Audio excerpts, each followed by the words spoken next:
Okay, let's dive into the amazing tech that creates the X-ray beam. So how can a machine see right through you? It all starts inside an X-ray tube. Inside, you've got two key players, the cathode and the anode. It's where the magic happens. All right, first up, the cathode. This is where all the electrons come from. Think of it as the electron gun for the whole operation. It makes and aims the beam. And what's cool is how its two parts, the filament and focusing cup, work together. Its whole job is pretty simple. Create, aim, and control a stream of superfast electrons. So, where are all those electrons headed? To the other side, the anode.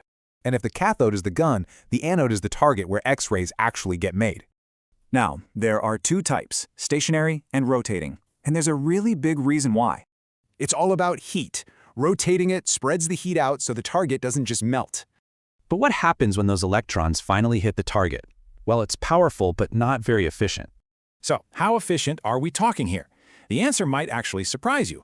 Get this, only about 1% of all that energy becomes useful X-rays. The other 99%? Yep, that's just wasted heat.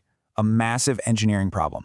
This crazy interaction also creates something called the anode heel effect. Managing that energy is everything. Okay, so let's put them side by side. What have we learned about these two terminals? You can see they're total opposites, right? But they're perfectly designed to work together. So, electrons start at the cathode, get blasted across, and slam into the anode. Easy.